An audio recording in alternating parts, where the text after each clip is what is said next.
পোলাপাইন যারা বিয়ে করো নাই একটা পরামর্শ দিয়ে যাই ফ্রিতে। অনেকে আইসা বলে হুজুর দোয়া করেন, বিয়ে করতে চাই, বউ পাই না। আমি পাবি কেমনে? তুই নিজে 2 নম্বর আর বউ খোঁজস রাবেয়া বসরিয়া, পাবি কোত্থেকে? আল্লাহ কি জালেম যে তোর মতো 2 নম্বরের কাছে রাবেয়া বসরিয়ারে পাঠাইয়া বেডিরে ঠকাইব? তুই 2 নম্বর তালাশ করা শুরু কর, দেখবি পেয়ে যাবি। এটা শুনবো, কিন্তু মাথায় রাখবো এরা ছিল কি। 1 পয়সার জন্য মানুষ যারা করত তাদের বর্তমান অবস্থা শোনাইতেছে। দুধ যখন এই বিশাল অঙ্কের হাদিয়া নিয়ে হযরত সাঈদের কাছে পেশ করছে, হযরত সাঈদ প্যাকেটটা খুলে যখন বুঝলেন এই বিশাল অঙ্কের হাদিয়া তার জন্যে, তিনি কি করলেন? সাথে সাথে প্যাকেটটাকে ছুঁড়ে মেরে চিৎকার দিয়ে বলে উঠলেন, ইন্না লিল্লাহি ওয়া ইন্না ইলাইহি রাজিউন। কি করছেন? কথা বলে না। হাদিয়া পাইলে ইন্না লিল্লাহ পড়ার কথা না আলহামদুলিল্লাহ পড়ার কথা? আপনারা কি পড়তেন জানি না, আমার ইমানের যে হালত, আমি যদি এমন একটা পোটলা পাইতাম রে ভাই, বুকের মধ্যে এরকম জড়াইয়া ধইরা ভিতরে যাইয়া খালি খুশিতে লাফাইতাম আর বউরে বলতাম তুমিও আলহামদুলিল্লাহ পড়ো, আমিও পড়তে থাকি। কেন? হাদিয়া পাইয়া আলহামদুলিল্লাহ পড়া কি গুনার কাজ? বলেন, খুশি হওয়া কি গুনার কাজ? গুনার কাজ না। কিন্তু আল্লাহর নবীর সাহাবী কি পড়ছে? কথা বলে না, কথা বলে না। আপনারা কথা না বললে তো আমার কথা বের হবে না। কথা বের করতে হলে কথা বলা লাগবে, ইনভেস্ট করতে হবে, তাইলে না লাভ আসবে। বলেন, আল্লাহর নবীর সাহাবী কি পড়ছেন? এমন ভাবে ইন্না লিল্লাহ পড়ছেন, বউ তো ভিতর থেকে ডরায় গেছে। আল্লাহ রে আল্লাহ, মদিনা থেকে দূত আসছে, না জানি কোন দুঃসংবাদ নিয়ে আইছে, আল্লাহই জানে। সাথে সাথেই জিজ্ঞেস করলেন, আকুতিলা উমর ইবনুল খাত্তাব, কি ব্যাপার? এইভাবে ইন্না লিল্লাহ আপনি কেন পড়লেন? সাইয়েদনা ওমর বুঝি শহীদ হয়ে গেছে? হযরত সাঈদ জবাব দেন, না না না, হযরত ওমর শহীদ হয় নাই, বরং ঘটনা তার চেয়েও মারাত্মক, আরো ভয়ঙ্কর কাহিনী। বিবি তো আরো ভয় পেয়ে গেছে, আর এর চেয়ে মারাত্মক ঘটনা আবার কি? আবার জানতে চাইলেন, আকুতিলাল মুসলিমুনা ফি মারিকা, তাইলে কি কোনো যুদ্ধে মুসলমান ব্যাপকভাবে শহীদ হয়ে গেল কিনা? হযরত সাঈদ জবাব দেন, না না না, ঘটনা তাও না, বরং তার চেয়েও মারাত্মক। বউ তো এবার গেছে আরো ডরায়, আল্লাহ না জানি আমার জামাইয়ের কল্লাটা নীতি পাঠাইছে। আরে বলেন না, এইভাবে ইন্না লিল্লাহ কেন পড়লেন? আল্লাহ, হযরত সাঈদ যে জবাবটা দিয়েছেন দোস্ত, কিয়ামত পর্যন্ত উম্মতে মুসলিমার নসিহত গ্রহণের জন্য এই একটা কথাই তো যথেষ্ট। কি বললেন তিনি? কেন এত বড় হাদিয়া পাইয়া ইন্না লিল্লাহ পড়লেন? হযরত সাঈদ বলেন, উদখিলাত আলাইয়া দুনিয়া লিতুফসিদা আখিরাতি, আরে আমার ঘরে দুনিয়া ঢুকায় দেওয়া হয়েছে আমার আখিরাতকে বরবাদ করার জন্য। হাই, মাথায় রাখতে হবে ছিল কি। 1 পয়সার জন্য যারা মানুষ খুন করত, মনে আছে তো না? সাথে সাথে বিবিকে বললেন, আমি চাই মদিনার দূত আমার ঘরে থাকতে থাকতে এই 1000 স্বর্ণ মুদ্রা তুমি হিমসের গরিবদের মধ্যে বিলাইয়া দিবা। আয় দোস্ত, কি বুঝলেন? শাসকের মধ্যে যদি দিন থাকে তো নিজের বরাদ্দের টাকাটাও জনগণকে দিয়ে দেয়, আর শাসকের মধ্যে যদি দিন না থাকে তো জনগণের বরাদ্দের টাকা মাইরা বিদেশ যায় বাড়ি বানায়। কথা ঠিক কিনা বলেন? বউরে যখন এই কথা বলছে, এখনই সব দিয়া দাও, বউ তো আর আমাদের বউ না। আচ্ছা, আপনাকে বউ ভালো, আপনাকে যে নদী পার না হইয়া আমি এই পাশে কোন বিপদে পড়ি, কোন কথা কইয়া আমারটা রূপে দিয়ে এই যাক কাছে নাই।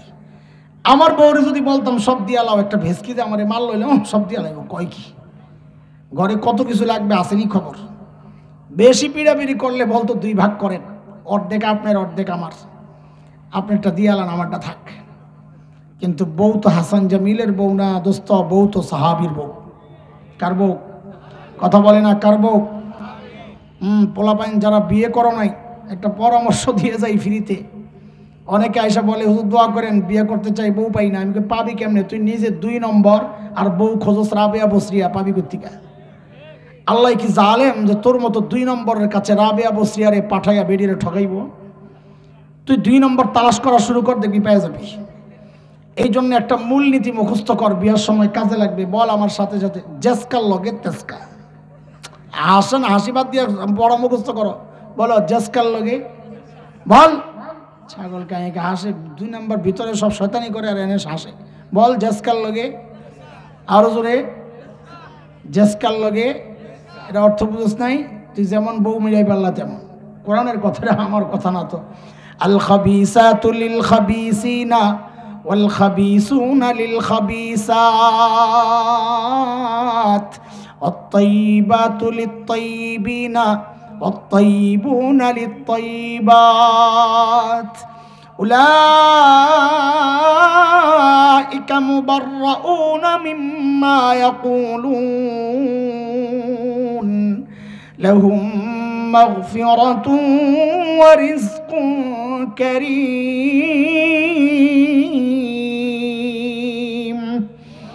এই আয়াতরে ছোট করলে অর্থ এটাই বাইর হয়, জেসকার লগে তেসকা। যাই হোক, বউ তো সাহাবীর। হযরত সাঈদ যখন বলছেন সব দিয়ে দাও, বউ সাথে সাথে নিয়ে সব দিয়ে দিস। মদিনার দূত তো এই দৃশ্য দেখে অবাক হয়ে গেছে, আরে কই আসলাম, এরা মানুষ না ফেরেশতা? এটাও কি সম্ভব?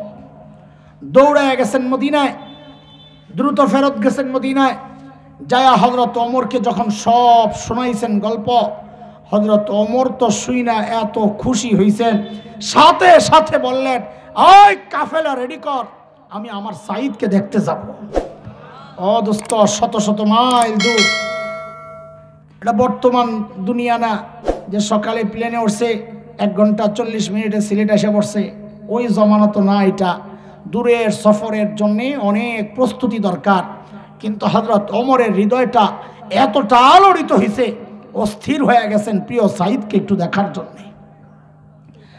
সাইয়েদনা ওমরের কাফেলা যখন হিমসে ঢুকে, গোটা হিমস যেন ভেঙ্গে পড়ে। চারদিক থেকে হাজারো মানুষ ছুটে ছুটে আসছে। কেন? মদিনা থেকে আমাদের আমিরুল মুমিনিন আসছেন, আল্লাহর নবীর শ্রেষ্ঠ সাহাবী আসতেছেন এক নজর দেখার জন্যে। হযরত ওমর বসা, পাশে সাঈদ ইবনে আমের সামনে হাজারো মানুষ। হযরত ওমর চিন্তা করলেন, সাঈদকে আমি তো ভালো জানি, কিন্তু জনগণ কেমন জানে একটু খবর নেওয়া দরকার। এই সুযোগে একটু পরীক্ষা করে নেওয়া যাক। ডাক দিয়ে জিজ্ঞেস করলেন, এই হিমসের মানুষ, তোমাদের গভর্নরের বিরুদ্ধে কারো কোনো অভিযোগ আছেনি? থাকলে দাঁড়ায়া যাও। আহারে, যোগ যদি এটা হইতো, এই যোগ যদি হইতো তো যায় যদি জিজ্ঞেস করতে হয় তোমাদের এলাকার নেতার বিরুদ্ধে কারো কোনো অভিযোগ আছে, তো মানুষ মাথা নিচের দিকে দিয়া বলতো, হ্যাঁ অভিযোগ তো আছে, কিন্তু দাঁড়াবো না, দাঁড়াইলে সকালে শুয়ে পড়া লাগবো আমার। বুঝেন না কথা? কিন্তু যোগ তো ইসলামের যোগ, মানুষের কথা বলার অধিকার ছিল তখন। মানুষ তো ইসলাম চিনল না। ইসলাম শুধু মানুষের অধিকার বাস্তবায়ন করে না, ইসলাম তো জীবজন্তুর অধিকারও প্রতিষ্ঠা করে। হযরত ওমর যখন জিজ্ঞেস করলেন, তোমাদের গভর্নরের বিরুদ্ধে কারো কোনো অভিযোগ আছে? থাকলে দাঁড়াও। ও, কোন থেকে এক বুড়ো দাঁড়ায় গেছে, আছে। দেখা দেখি আরো 3 জন দাঁড়ায় গেছে। সাহস কি দেখেন! হযরত ওমর তো দেখে চমকায় গেছে, আরে কারে দেখতে আইলাম, ওর বিরুদ্ধে দেখি অভিযোগের শেষ নাই। দাঁড়াইছে যেহেতু একটু শোনাতো লাগে, এই কি শোনাইতেছি, আমি কি বুঝাইতেছি? গোড়া হারায় গেল তো সব শেষ। কি বুঝাইতেছি? এই যে কথাগুলো বলতেছি, কি বুঝাইতেছি? ছিল কি, হইল কি? সাবাস, এটা গোড়া ঠিক লেখা রাখবে, নাহলে তো আমি পিছনে আবার যায়া কথা টানতে পারবো না। তো 1 নম্বর জন দাঁড়াইছেন, বলেন আপনার কি সমস্যা? বাপরে, প্রথম জনের অভিযোগ কি মারাত্মক, একটু শুনেন।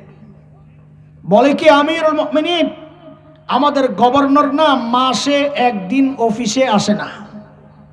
মাসে কয়দিন? আর আমরা তো সপ্তাহে ছুটি কাটাই 2 দিন, মাঝে মাঝে 3 দিনও পরে। যারা চাকরি করেন, শুক্র শনি, মাঝে মাঝে 16 ডিসেম্বর পড়লে 3 দিন, 25 ডিসেম্বর পড়লে 3 দিন, 26 মার্চ পড়লে 3 দিন, 21 ফেব্রুয়ারি 3 দিন, 15 আগস্ট 3 দিন, যদি পড়ে যায় মাঝখানে। আরো কত বন্ধ আছে, সুবহানাল্লাহ। কিন্তু আল্লাহর নবীর সাহাবীর বিরুদ্ধে অভিযোগ, জনগণ অভিযোগ করছে, মাসে কয়দিন আসে না? কয়দিন? হযরত ওমর তো রাগ হয়ে গেছেন, সাঈদ জবাব দাও, কেন তুমি মাসে 1 দিন অফিসে আসো না, সমস্যাটা কি? আসামির কাঠগড়ায় ধনী এলাকার গভর্নর, এই কথাটা বলে নেন তো জবাবটা মজা লাগবে শুনতে। আসামির কাঠগড়ায় কে? ধনী এলাকার, ভুলে গেছেন? ওই যে হিমসের গভর্নর সাঈদ ইবনে আমের। তো ধনী এলাকার গভর্নর কি হওয়ার কথা ছিল? সময়ের সেরা ধনী হওয়ার কথা ছিল। কিন্তু আল্লাহর নবীর সাহাবীর অবস্থা দেখেন। সাঈদ, তুমি কেন মাসে একদিন অফিসে আসো না? হযরত সাঈদ জবাব দিচ্ছেন, আমিরুল মুমিনিন, আপনি তো জানেন আমি গরিব মানুষ। এই যে আমার গায়ে 2 টুকরা কাপড় দেখছেন, একটা লুঙ্গির মতো করে পরা, আরেকটা চাদরের মতো করে জড়ানো। আমিরুল মুমিনিন, আমার না এই 2 টুকরা কাপড় ছাড়া আর কোনো কাপড় নাই। বলে, আরে মাসে একদিন অফিসে কেন আসো না, ওইটা না বলবা? বলে, 1 মাস এই 2 টুকরা কাপড় পরতে পরতে দুর্গন্ধ হয়ে যায়, নিজেরও কষ্ট হয়, যারা আমার কাছে আসে ওদেরও কষ্ট হয়, তাই মাসে একবার উপরেরটা ধুয়ে দেই, শুকায়া গেলে নিচে পরি, নিচেরটা ধুয়ে দেই, শুকায়া গেলে উপরে জড়াই। আমিরুল মুমিনিন, এই কাজটা করতে করতে আমার বেলা একটু দেরি হয়, আমি আসি না। এই কথা ঠিক না, এটা ভুল অভিযোগ। আমি আসি, একটু দেরি হয়। উনি হয়তো সকাল সকাল এসে আমাকে না পেয়ে ভাবছেন আমি আসি না। হযরত ওমর তো বুঝছেন অভিযোগের ধরন কি, কিন্তু দাঁড়াইছে, এখন শোনা তো লাগে। এই বলেন 2 নাম্বার আপনার কি অভিযোগ বলেন? ও আল্লাহ, 2 নাম্বার জনের অভিযোগ তো দেখি আরো মারাত্মক। কি? আমিরুল মুমিনিন আমাদের গভর্নরের দিনে তো পাই, রাতে আর পাই না। কি ডিউটি লইছে, হ্যাঁ রাতেও সময় দেওয়া লাগবে, চিন্তা করেন। হযরত ওমর তো রাগ হয়ে গেছেন। সাঈদ, জবাব দাও, কেন তোমাকে রাতে পাওয়া যায় না? আল্লাহ, ছিল কি মানুষগুলা, হইল কি দেখেন। কি ছিল? যারা সফরে গেলেও সাথে করে মূর্তি নিয়ে যাইতো যেন পূজা মিস না হয়, সেই মানুষগুলো এখন পরিবর্তিত রূপটা দেখেন। হযরত ওমর জিজ্ঞেস করছেন, সাঈদ বলো, জবাব দাও, কেন তোমাকে রাতে পাওয়া যায় না?